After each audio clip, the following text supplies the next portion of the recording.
Good afternoon. It's my distinct pleasure to introduce Lucy Deckard, who quite frankly needs no introduction. In any case, for those of you who are new to PVMU, let me introduce her. Lucy is the founder of Academic Research Funding Strategies, which helps in the development of successful proposals to various federal funding agencies such as NSF, NIH, DOD, Department of Education, and private foundations for various kinds of grants at the institutional, center, and investigator levels. She has a rich experience in proposal development activities, having worked as Associate Director for Proposal Development at Texas A&M. Lucy has also worked with faculty in predominantly undergraduate institutions and minority serving institutions. She is a materials science engineer by training. She has organized many workshops for us, and today's is just another one to benefit the faculty. Lucy, take it away. All right, thank you. And thanks everybody for joining us. I would encourage you, if you have questions, feel free to just put those in the chat or raise your hand, and we'll definitely have a Q&A session at the end also. So if you don't want to interrupt things in the middle, that's fine. Let me go ahead and I will share my screen here. All right, so everybody should be seeing my slides. If you aren't, please unmute yourself and jump and tell me.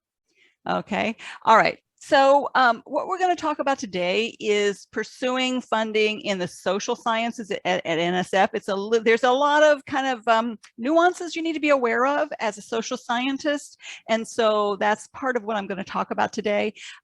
Just so you know, I did do a more general workshop in March on just NSF funding, kind of the fundamentals of NSF.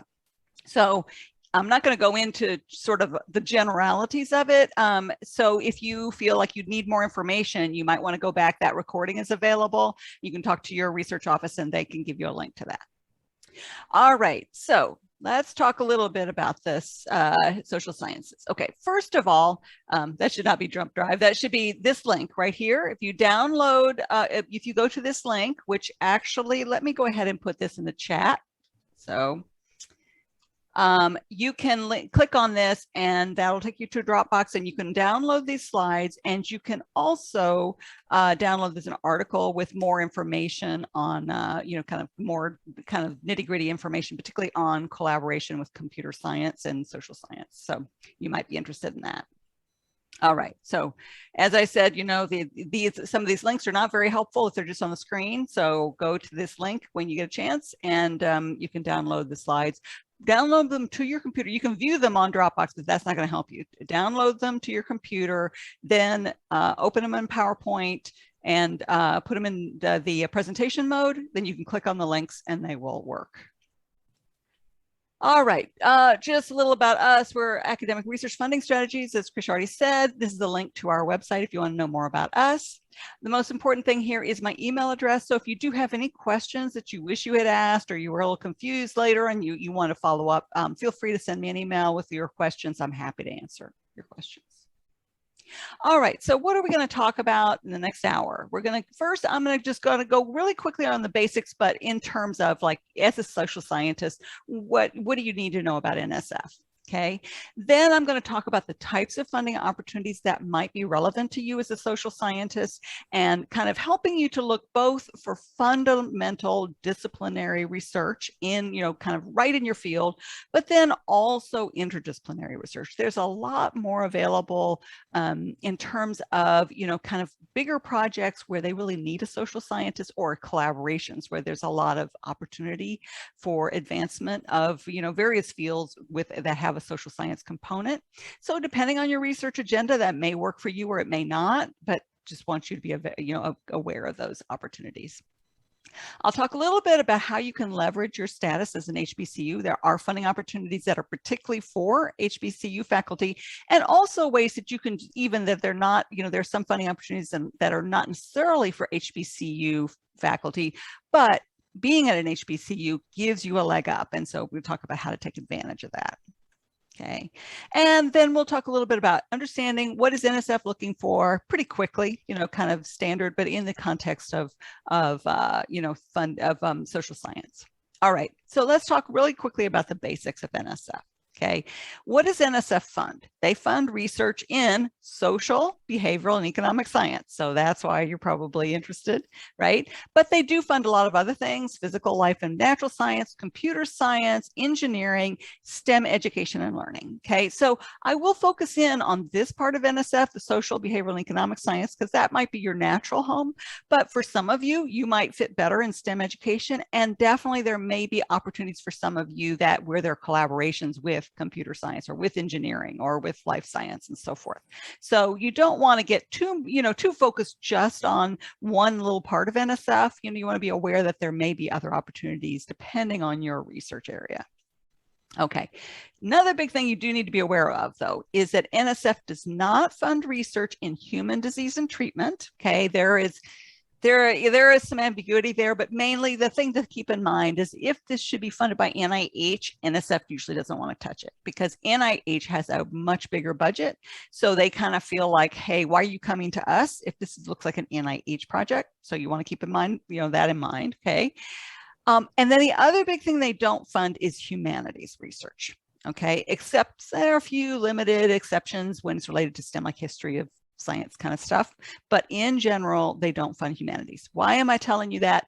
Because this is where, as a social scientist, you kind of have to really think about where you fit in this spectrum. Are you much more on the humanities focused social science, or are you on the more science side, right? And I know this is really kind of a weird dichotomy, but you just want to be aware of this so you don't end up going to the wrong place, okay?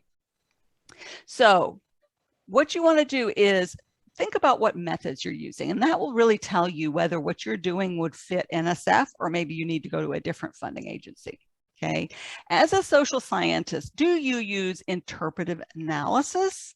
That is much more of a humanities approach, okay? And that fits right with National Endowment for the Humanities. That's probably where you want to go. And they fund social science also, but on the humanities focused social science, right?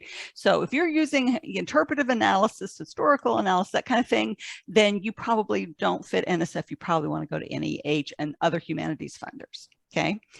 But if you're doing empirical analysis, if you're doing computation analysis, if you're doing participant observation, you're doing qualitative analysis, you're doing mixed methods, then you very likely will fit with NSF. Okay, now you have to do some more kind of investigation to determine if the topic you're interested in is something that NSF would want to fund. But you are at least kind of in the right ballpark in that your social science is the kind of social science that NSF would fund. Okay. All right, so in addition to research, NSF also funds other kinds of things, okay? So they also fund projects to improve and broaden participation in STEM education, okay?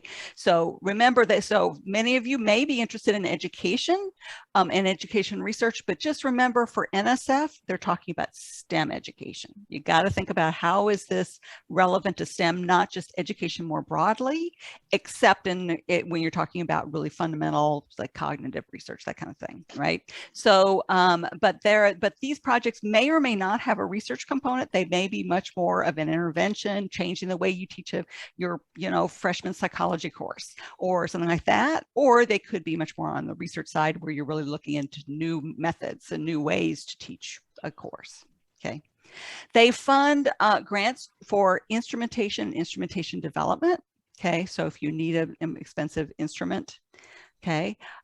They fund conferences and workshops in areas that NSF is interested in, and they fund doctoral research, okay? And this is something I will talk about because a lot of what they fund in terms of doctoral research is actually in the social sciences, okay?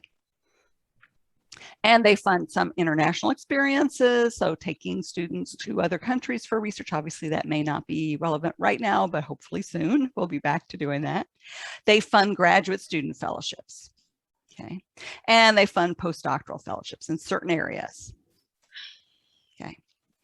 So I would ask everybody to please mute yourself if you haven't already, just so we don't have crosstalk. Okay.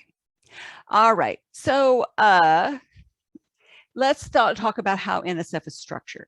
Okay, so it is divided into directorates, kind of based on discipline. So biological sciences, computer information sciences, education and human resources, engineering, geoscience, math, physical science, social, behavioral, and economic science, Office of Polar Programs. Okay, so they all have their own budgets to fund research in those particular areas, and then each of those directorates is divided into divisions. Each division is divided into programs. Okay, so really you're going to have to dig down in order to find your kind of home within NSF. You need to dig down into the core program. Now I'm going to focus first on social, behavioral, and economic sciences, that directorate, because that's the most likely to be of interest to you, but there may be other places that you might also think of.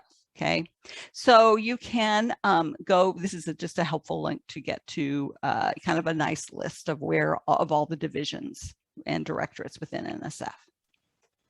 Okay, so looking at the budget, this is not the full budget of NSF. What I did is I took the research activities budget, and I also added education and human resources directorates budget, because that's a separate, it's a separate allocation, but I did not include the instrumentation and some of the other things. Okay, so just so you can sort of see how this is all divided up, this is for 2020.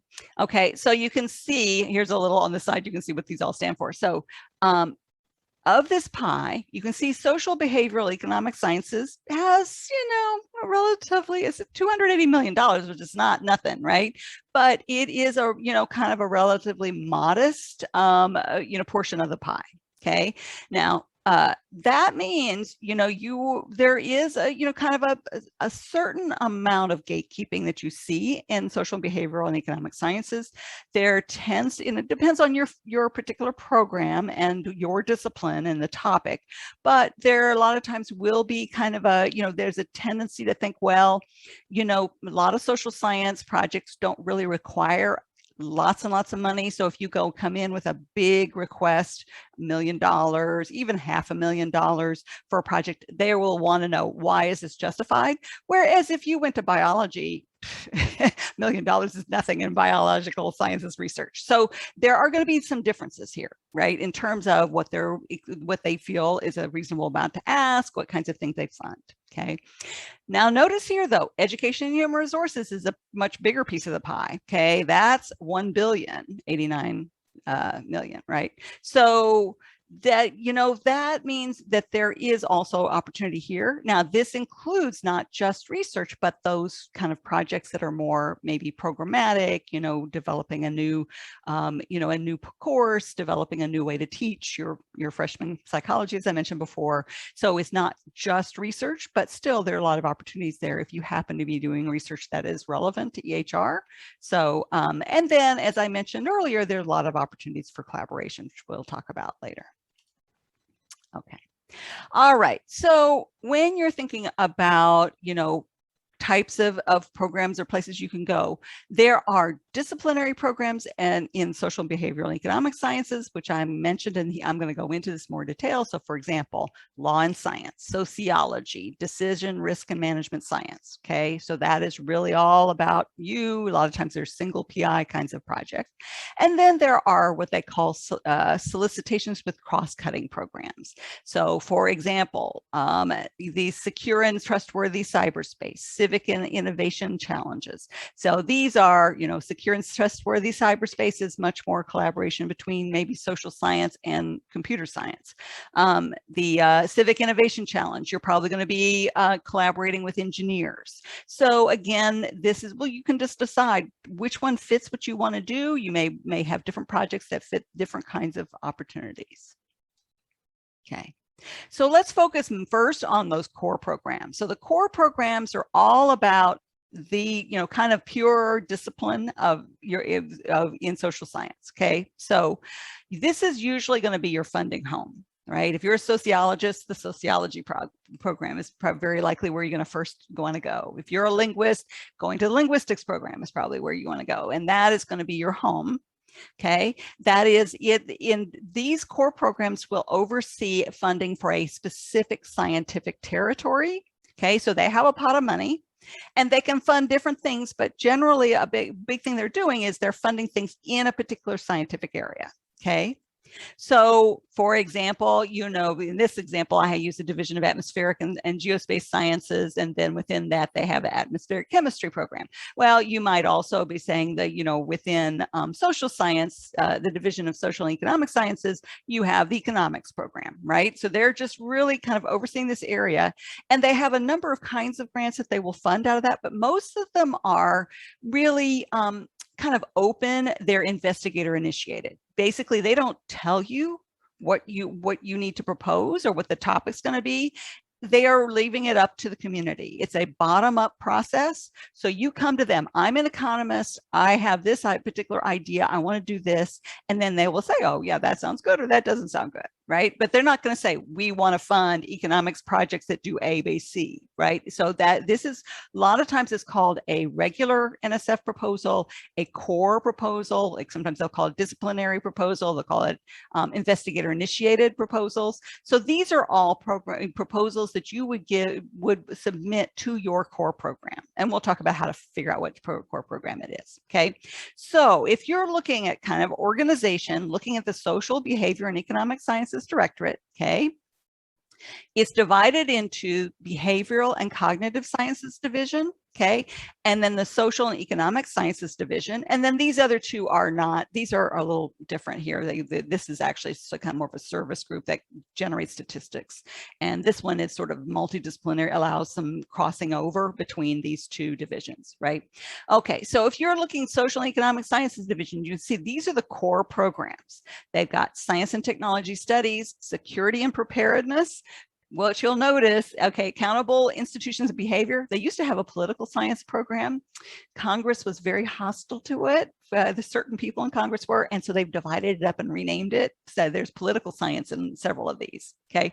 Law and Science, Science of Science, Ethical and Responsible Research, Decision, Risk, and Management Science, Economics, Methodology, Measurement, and Statistics, Science of Organizations, Sociology, and then Science of Broadening Participation. Okay, so you can see these are, now we'll talk about how to figure out what each of these does fund, but as I said, this is an organizational unit within NSF, within the Social and Economic Sciences Division. They oversee a pot of money, and you can apply with your best ideas and for different kinds of grants from those programs. Okay, this is different from solicitations, which we'll talk about later. This is more interdisciplinary. Now, I'm talking about social science, but some of you may actually fit more in the behavioral and cognitive sciences part. So there's the geography and spatial sciences there, linguistics is there, archaeology, social psychology, perception, action, and cognition, developmental science, and so forth. So you may want to look over here also. Okay. All right. Then there are also some other core programs that are actually not in that directorate. So within the computer and information science and engineering, you have human-centered computing. That really funds a lot of social scientists. But, obviously you need to be doing research that has to do with computing, but there is a lot of social science involved in human-centered computing. And then within the Education and Human Resources Directorate, EHR, they fund education research, again, relevant to STEM. Okay, Division of Research on Learning in Formal and Informal Settings, DRL. Within that, this is a link to there. They have a number of programs that might fit what you do if you are more in the education research side of things. Division of Graduate Education, obviously for graduate. So Division of Human Resources Development. This is really if you are doing work on looking at barriers to participation in science or in engineering, you're looking at, various things that have to do with equity. That might be a place where you want to go, okay, because that's what they're focusing on. And then they had Division of Undergraduate Education. So obviously looking at the undergraduate, experience. Again, all of these related to STEM. Okay, and then you have Engineering Education and Centers, which is in Engineering Directorate. Okay, and that again is looking at things that, for engineers, right? Education of engineers, barrier to participation for various groups, broadening participation, all those kinds of things would fit there.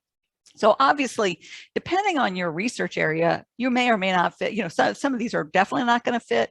Others might fit. So, you're going to have to do a little bit of your own research to figure out where do I really fit? And maybe there, a lot of times there may be more than one place, but the big thing you have to do is really do some research and look in what are they interested in? And then, is what I do really lined up with what they are interested in. Okay, and I'll talk to you a little bit more about how to figure that out, okay, in a minute.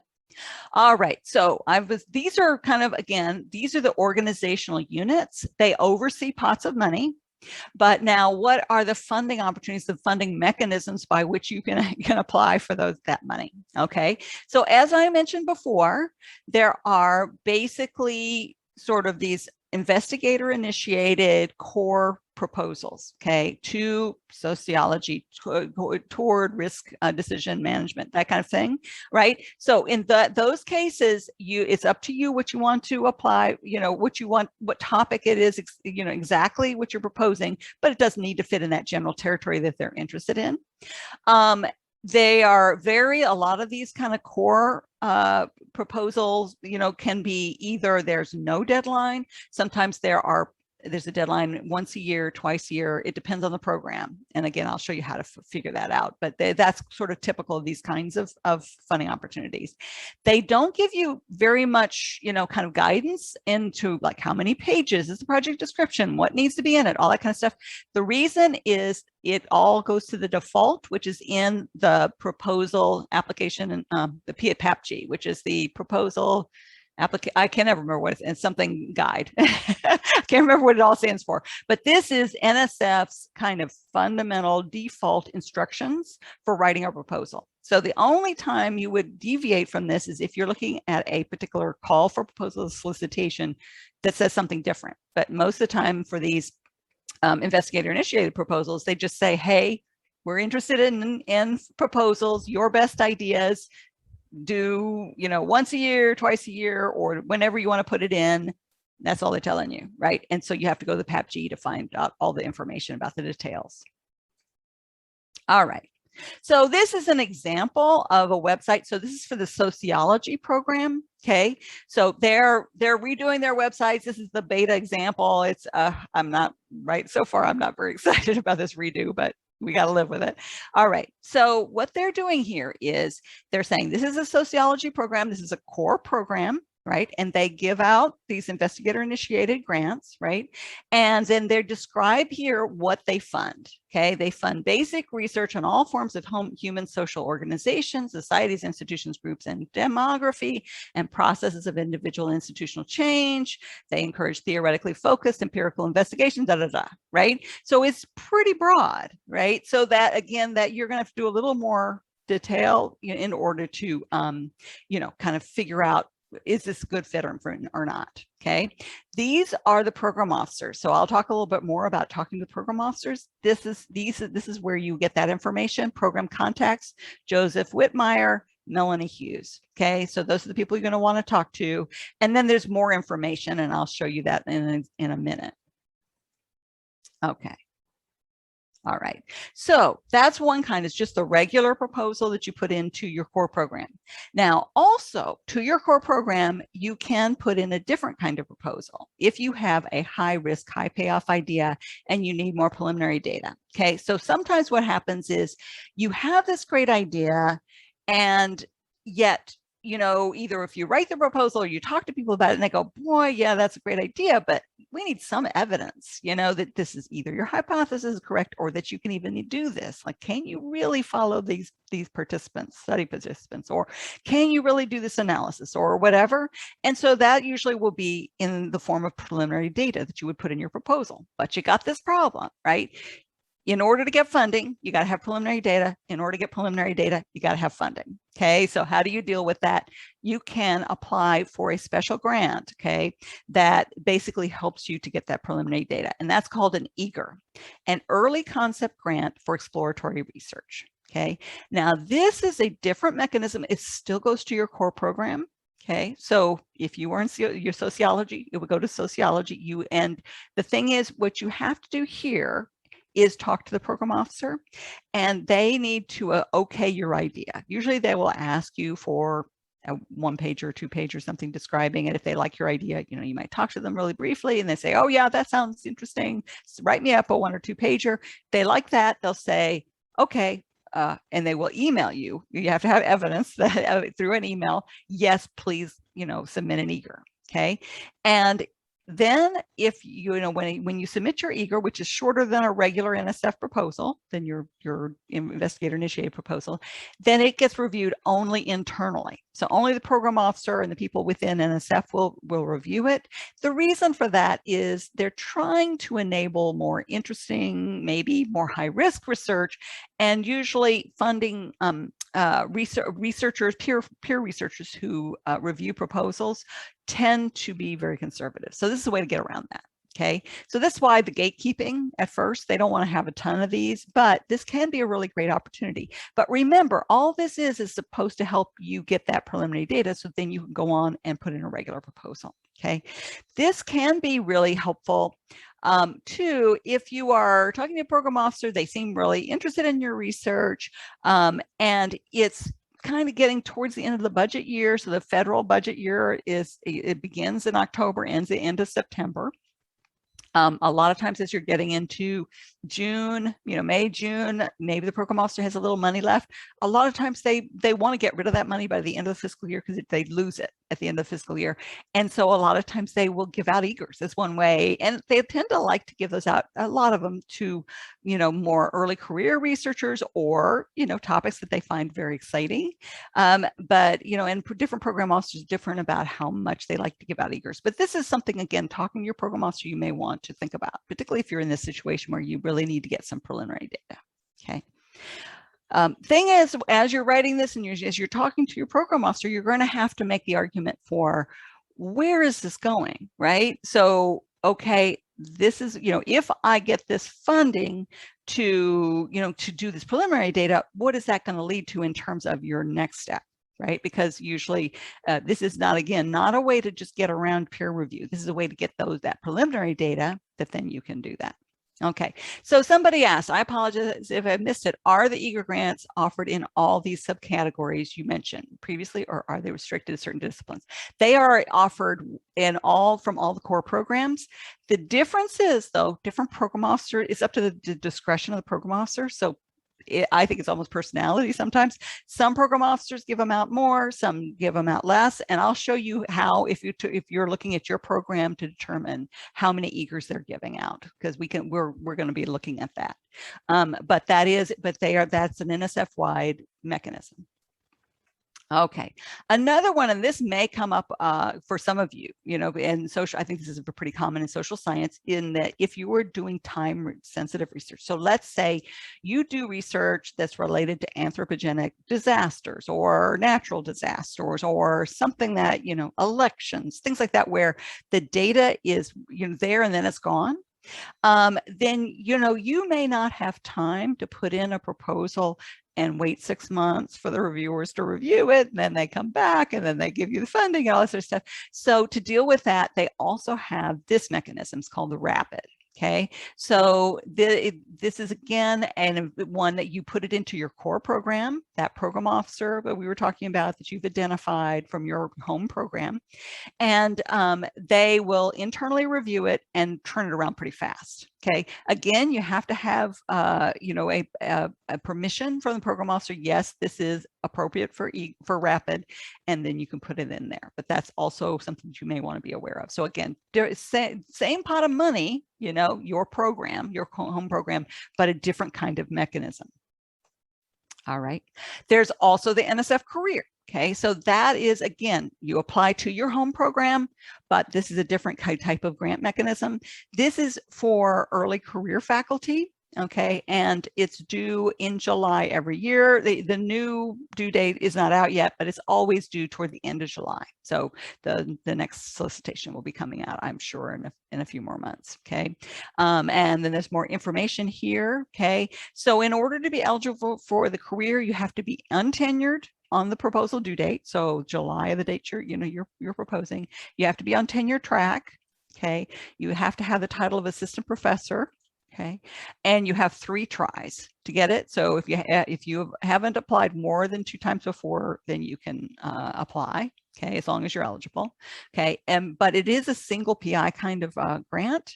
Okay, so you can't have co-PIs, but you can have senior personnel, which are collaborators who are going to have a more contained role in your project. Okay, Now, the one thing you want to be aware of is if you're in social sciences and you're applying to a program in social science, a lot of them don't give out that many careers. And that is because, you know, you saw that small slice of the pie. The career is a minimum of $400,000 over 5 years. So you have to convince them that you need that level of funding.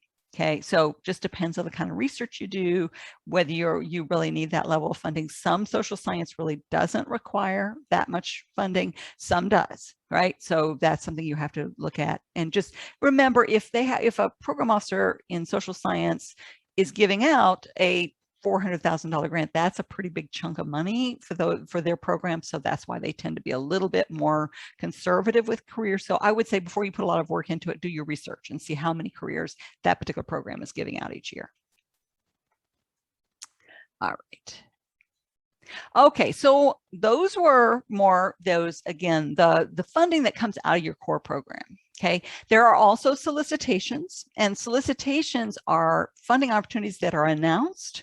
Okay, and they come and go. Okay, so your core program is going to be there. It's just sort of a standard. It's always there, right? Solicitations, there's a new priority. They'll put out a solicitation. It'll be new. They'll say, hey, we want to see, you know, projects that do XYZ. It can be pretty prescriptive sometimes. They tend to be more multidisciplinary. So they tend to not be funded at that core program level. They're funded more at the division, the directorate, or across directorates. Okay. So, and again, they are more about new things coming up, new opportunities, new priorities, things like that. So artificial intelligence, we're seeing a ton of those right now. In the early 2000s, we saw a lot of nanotechnology solicitations. Now we don't, because that's sort of been just folded into the regular core programs now. It's not new. So this is all kind of, tends to be all about the new, shiny, new, interesting stuff, right? Or challenges that they're seeing, or, you know, so a lot of times, sometimes some of these solicitations will be motivated by White House priorities, you know, that they're seeing, oh, you know, manufacturing, we want more advanced manufacturing. This is a big problem. And then you'll start to see solicitations about that. Okay. So these solicitations, again, they tend to be prescriptive more than, you know, a investigator initiated proposal. They tend to tell you more what they're looking for. They tend to be more money. Okay. And they tend to be special purpose. Okay. And then in addition to that, you may see supplements, and these are just sort of, if you already have an NSF grant, you can ask for more money for various things, just to host undergraduates in doing research, or to host teachers to work with you in your research and that kind of stuff. Okay, so what kind of opportunities are there that are more on that multidisciplinary kind of side, that where you're going to see, we're seeing solicitations? We're seeing a lot on big data, cybersecurity, human technology frontier is a big one, smart and connected health, the BRAIN initiative. That was something that started in the Obama administration. So we're still seeing solicitations on that. Food, energy, water nexus. So this is where food and energy and water, all the problems, and we were seeing a lot of those right now, right? With all the droughts and floods and energy issues, but all of those things have to be kind of involved. Resilience from disasters, broadening participation in STEM, okay? Broadening participation and success in the STEM professoriate. Okay, so you can see how many of these have a social science component, and there are many more, and these are just examples. But what you find is a lot of times they will, the directorates, it may have a pretty big kind of home within, for example, big data, is probably in computer science. That's going to be a big place for that. Cybersecurity also, some of this is going to be more in engineering, but they will also be supported by other directorates, and they will a lot of times say, we want to see social science as part of this. Okay, so that has been a challenge for a lot of teams that are proposing, and again, these tend to be larger projects, they're team projects, and what you find is the folks who are working in big data or cybersecurity, well, they know the folks in their field, but they don't know the social scientists who may be doing research that's relevant to some of these areas. And so that is why in some of the solicitations, they're really pushing, the NSF is pushing, you got to bring in some social scientists, and obviously what type of social science will depend on what they're proposing to do. But they are finding that, a lot of these, resilience for disaster, if you leave out the human component, that's a real problem, right? Same thing with cybersecurity. And so you know, there is a big opportunity there. The challenge, though, is you have to kind of make yourself known a lot of times, because again, the teams that are putting these things together may not be, you know, may not be very connected to social science. They may be engineers, they may be computer scientists. So you have to kind of, you know, kind of make it easy for them to find you, or you may want to put together a team, but obviously you're going to have to bring in the people who know the other parts of this, right? To bring the other disciplines together. But if that is something that really fits your research, that you're really interested in, there is a lot of opportunity at NSF. Okay. All right. And then there are also, these are not necessarily funding opportunities in that they don't necessarily have their own pot of money connected to them, but this is also very helpful in figuring out what is it NSF is interested in right now, are Dear Colleague letters. Okay. So what these are is, boy, we would love, NSF says, we would love to see more proposals that do XYZ, right? And a lot of times that may be, we want to see more proposals that bring together social scientists and computer scientists. We want to see that, you know, proposals that you know, that look at, you know, cybersecurity from the human perspective or whatever. They'll give you more information than just say, we like to see these two disciplines working together. You know, what you usually will see is they will say, apply through your core program, or they will give you some other program to apply through. These are not necessarily, again, a full-scale solicitation where they have funding attached. And that's usually because it's early in the process. They haven't quite gotten, you know, this into the budget yet. Usually you can start with these, maybe get some funding, get started on it, and there will be a solicitation in a year or two, usually, on these, you know, to support whatever this new priority is. So again, this is all part of getting to know NSF, getting to know what they're interested in your field at NSF, and then kind of being able to anticipate where they're going. All right, in order to kind of get these Dear Colleague letters, this is a link that will allow you to subscribe to just by email or RSS feed, and they'll just come into your inbox or your RSS feed. And then there's an example, okay? And in that link I gave you to download the slides, there's, I wrote an article about a recent Dear Colleague letter that was all about social science and computer science, as I mentioned earlier as an example, and what they were looking for there. And you can see all the information. They're giving you a lot of good information that says, boy, we are not seeing enough proposals in this area. We would love to see these. That's a good thing to know. Okay, they also fund international collaborations. This is kind of extra money, and you will see if you went back to that pie I showed earlier, it's a small amount of money, so they're not going to be funding on their own a big project. But if you have an international component, a lot of times they will kind of kick extra money in. So you may want to talk to the folks here in the Office of International Science and Engineering. If you have a collaborator in another country, you want to work together. There are some hurdles with NSF in that NSF is not allowed, Congress has told them, they are not allowed to fund a researcher who is at a foreign institution and doing their research in a foreign country. Okay, they can fund you to go to that foreign country. They sometimes will fund a foreign researcher who comes here, but they are not allowed to just send taxpayer money over to Greece to a Greek institution for a Greek researcher to do research in Greece, right?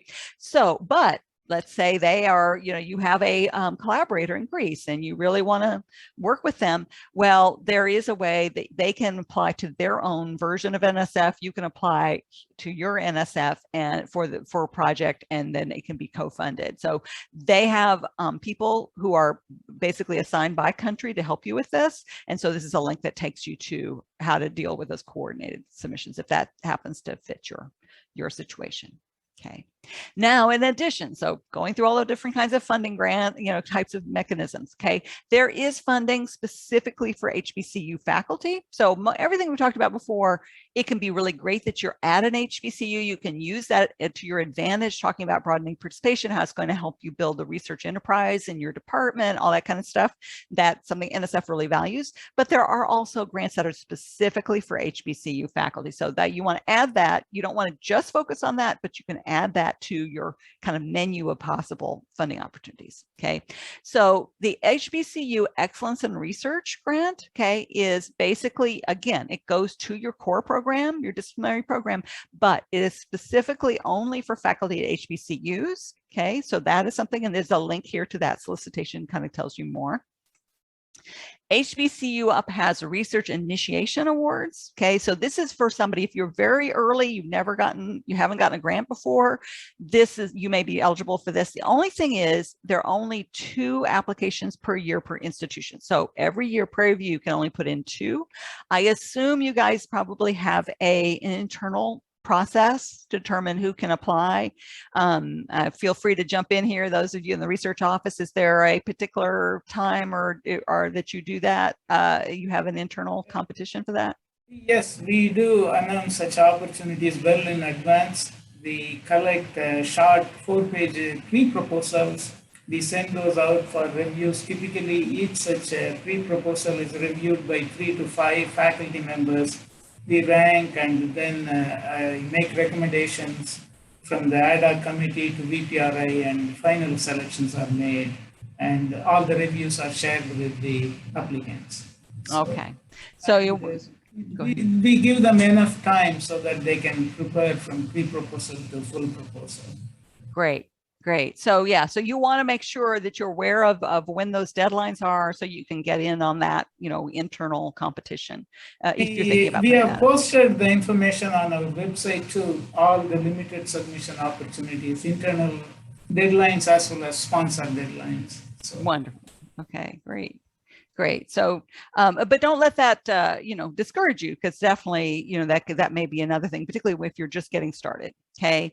And then there are a lot of STEM education focused programs that are more, kind of more about improving STEM education at Prairie View and broadening participation, that kind of stuff. Those are more institutional programs, not as much about your own research, but that may be that something that you might be interested in. And there's a link to that through HBCU Up. Okay, there is funding for grad students. Okay, again, these go in through your core program, right? But there's our doctoral dissertation research improvement grants. So these are mainly funded in social and economic sciences and in the behavioral science. Okay, in those 2 divisions within social and behavioral and economics. And so they have different rules depending on the core program. And so this is all, I won't go into all the detail. This is sort of how you find all that. It's not very easy to find, although they're redoing the website, maybe it'll be easy to find more information. But these are called DDRIGs. But like I said, the rules are different for different programs. Okay, this is not a fellowship. What this is extra money for if you have a doctoral student who needs money to go do research in Tunisia, or needs money to buy a big data set, or needs money to pay participants, right, in a survey. That's what that's for. Okay, and then they do have graduate research fellowship program, which is more for early career graduate students, and that is a stipend. Okay, and then they have postdoctoral research fellowships also. Okay, and you can go through that also. Okay. All right, so let's talk a bit about how you find your home within NSF, as I was talking about before, kind of analyze where you fit. Okay, and I will show you how to do that using the NSF website, and then give you as a homework exercise that you do it for yourself and try to, kind of see if you can't figure out who your program officer or off-program officers are. They're sometimes called program directors, program managers, same thing, right? The people who are in charge of the pot of money that you're mainly going to be applying to. And then looking at what has been funded out of that program in the last few years. Okay, so I'm going to pull up, hold on here, the website, NSF. Okay, let me make this. All right, if I go to NSF, okay, and I go over here to about NSF, this is where the link I have on the slide will take you right here. Organization list. Okay, so what that does is I like it because it puts everything on one page, because this is a huge website and you can get lost really easily. Okay, so they have the directorates. So I mentioned, the big unit is directorate, and then within the directorate are divisions, and within the divisions are programs. Okay, so you're going to have to drill down to programs, but you can do some of this from the beginning here. Okay, so let's say, assuming you're probably interested in the directorate for social, behavioral, and economic sciences. Okay, here it is. So you have division of social and economic science, behavioral and cognitive science. Let's go here. All right, so now here we are, Director of Social, Behavioral, and Economic Sciences. These are the divisions. I'm at social, economic, and social and economic sciences. That's been expanded, right? If I don't like that, I can click this arrow and go up and expand one of these other ones. All right, so I'm going to look at programs. Now, the thing that's confusing, maybe they'll fix that as they're redoing this, is that they mix in the solicitations with the core programs, right? So I don't know why they do that. It makes it very, very confusing. All right, so let's say I am thinking law and science. Maybe that's me, right? Maybe that's what I'm interested in. I click on that. Now it's taken me to the beta version. Again, they're redoing this, so please bear with me because I'm still learning this. It's a little, and some of these take you to dead links because they're still working on these. Okay. All right, so this is law and science program. There's a synopsis we were talking about before. All right, so they say law and science program considers proposals that address social, scientific studies of law and law-like systems of rules, as well as studies of how science and technology are applied to legal contexts, and go, blah, blah, blah. Okay, fields of study include many disciplines that often address problems, including, though not limited to, crime, violence, and policing, cyberspace, economics issues, and goes on. Okay, so whoa, this is pretty broad, right?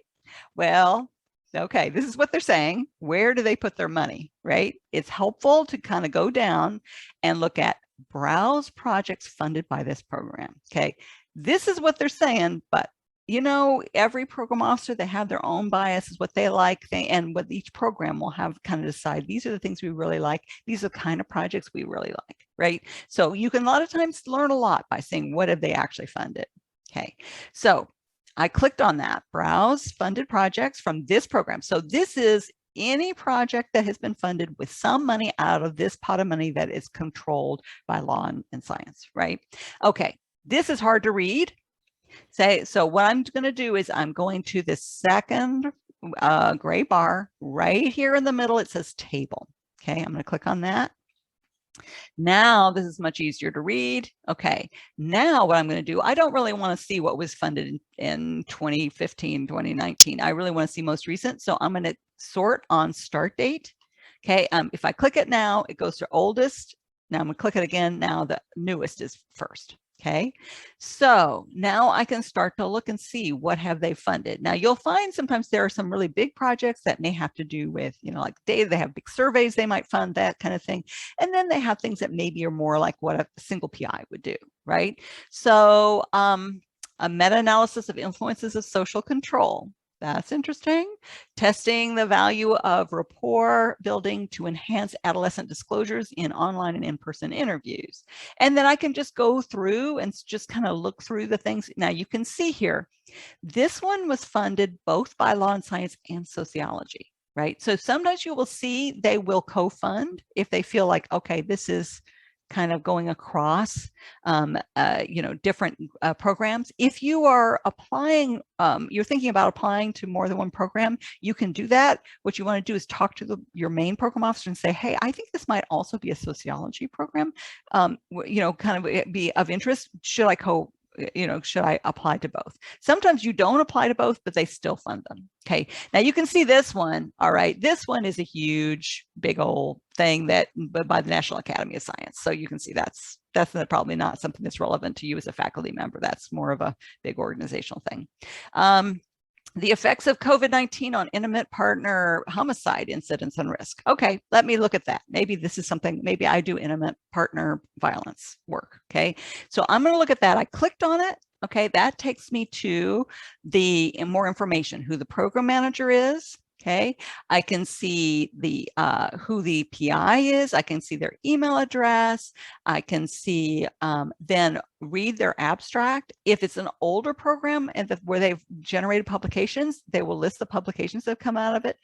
If I say, boy, this is similar to what I do, maybe I want to, note this PI and then go look what, her, what else she's written. right? So all of this stuff will help you to start to really map out, okay, I can see they're funding these kind of projects, but not these kind. Or I can see, oh, this is similar to what I do, but I can really talk about how I'm going to be doing, adding to this or filling a gap in some way. That is how you start to get to know your program and determine, is this the right place for me? Okay. Now, it sometimes happens that you just aren't finding what you need. Okay. And you can go to the awards database and just search awards. Okay. I don't recommend doing this to start off with because you get a lot of spurious hits, right? So here I clicked on awards. Search awards. Now I'm going to click on advanced search. Okay, now here I can start to look on keywords. I can look, I know somebody at, at UCLA that, I used to know, and I know that they got funded, but I'm not sure which program. I think that might be where I go. I can put their name in, or I can put UCLA in, or I can say, I'm looking for somebody who's been funded in this particular, part by social and behavioral and economic sciences who's in the Houston area. I can look that up, right? So you can do a lot of things, but I would just say, again, sometimes it can be hard to find something if you're, if you're just from a keyword, because a lot of times you'll end up with, a whole bunch of hits. So, but again, if you are really working in an area, you're just not sure where you fit, that might be another way to figure that out. Does anybody have any questions about that? About how to figure out where you might fit? As I mentioned earlier, that's your home, your core program, but then the solicitations are separate, right? Solicitations may be funded by computer science and social and behavioral and, and engineering, right? So that's going to be different, and those will be issued separately. Okay. All right, as you're thinking about your project, just remember, okay, that NSF is a basic research agency. So they tend to want to see research questions or hypotheses. If you're doing qualitative research, maybe you don't have clear hypotheses, but you have gaps you're trying to address, okay? You need to be proposing something that's innovative and novel. Generally, you're going to be reviewed, particularly those core proposals to your core program. These are your peers in your discipline. They want to know, how are you advancing this discipline? If you are in sociology, how are you advancing sociology? Not just that, oh yeah, this is an important need, important societal problem, but what are you doing to advance the field? That is what the NSF reviewers are looking for.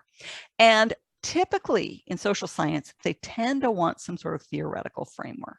Okay, if you just say, oh, I want to gather this data or get this information, that usually does not work at NSF. Okay, so now this really can vary a lot by your field, and there are some projects, in economics and in some other areas of social and economic sciences where they do fund surveys, like really large surveys and things like that. But generally, for a single PI or small team kind of project, they want theory, they want hypotheses or research questions, they want you to be advancing the field, okay?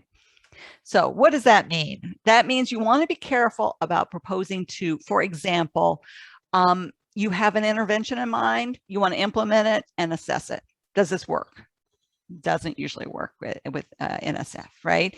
Oh, I have this idea for reducing homelessness. I want to try this out on a bunch of, on people at a homeless shelter. Let's see if it works. NSF will not be. The other funders might be interested, but NSF, because again, there's no underlying theory. There's not how is this advancing the discipline? How are you answering research questions? Things that are really looking at that fundamental questions in your discipline. Okay. Descriptive research, sort of similar, you want to be careful about. So are you counting a phenomenon? Are you characterizing a phenomenon with no underlying theory? Usually does not work at NSF. So I want to find out when there is a, when there's a evacuation notice for hurricanes in the Houston area, who leaves and who stays? If there's no theory behind it, usually that's not going to go well for NSF.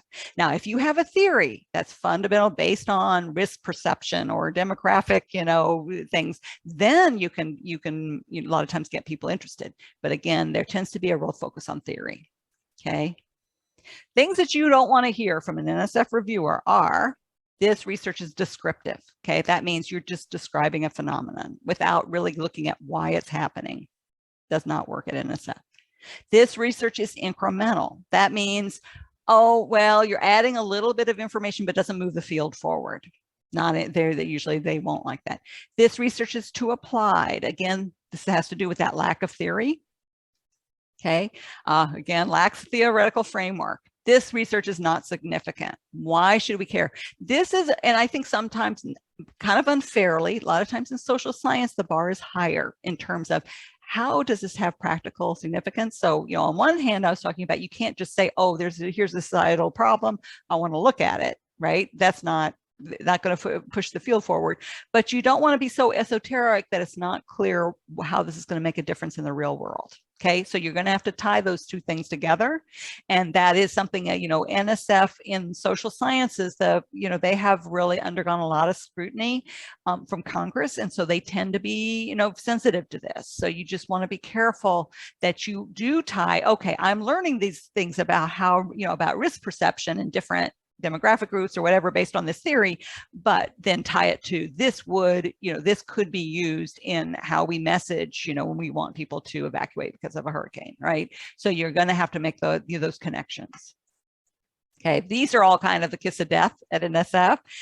Again, you know, you want to get to know your particular, you know, program, because there are a lot of times, since, you know, political science compared to economics, compared to sociology, compared to social psychology, those are all very different fields, and what they see as having enough theory being too applied, it varies a lot. So this is where talking to a program officer can really help, and also looking at what has been funded out of your program can really help.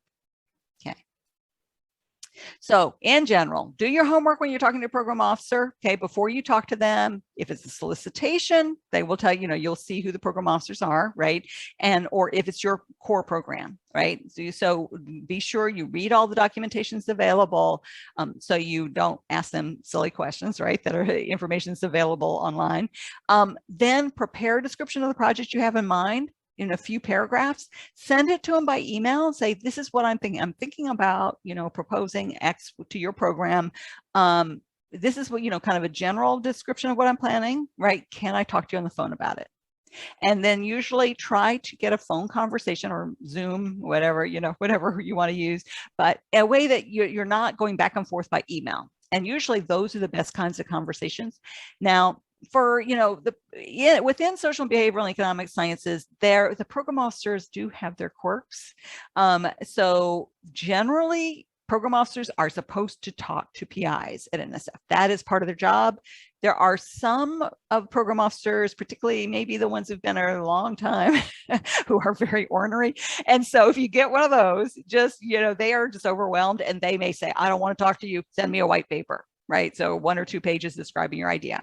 If you get one of those responses, just know that's just a quirk of that program officer. It's not you, it's them. But many of the other ones are very helpful. So just, you know, try. It's worth a try. If you do get somebody who doesn't want to talk to you, just, you know, chalk it down to, you know, they're tired, but try to talk to them. A lot of times, if you have colleagues who know the program, they can tell you a little bit about what that program officer's like too. Okay. And then when you talk to your program officer, ask them, does this fit my program? How will this be reviewed? What are the likely backgrounds of the reviewers? So can I assume they know X, or do I need to explain that? Are there any particular points I should emphasize? A lot of times they'll say, you know, you need to really talk more about this theory, or you need to talk more about the applications, or whatever. Okay. Are there any issues I should pay special attention to? Those are all things that a lot of times the program officer will tell you. You can't ask them, should this be funded? What should I propose? That kind of stuff, right? But you can usually get their feedback about what works and what doesn't. Okay. And then just remember that, you know, the main review criteria for all NSF proposals are intellectual merit, meaning the potential to advance knowledge, and broader impacts. How does this benefit society or advance desired societal outcomes? Okay, and those, you know, you have a big advantage as an HBCU in that not only does your research probably have relevance for societal outcomes, but also building, you know, Prairie View's research capacity, engaging students who are underrepresented in STEM in your research, reaching out to the community if it makes sense, you know, into a minority communities.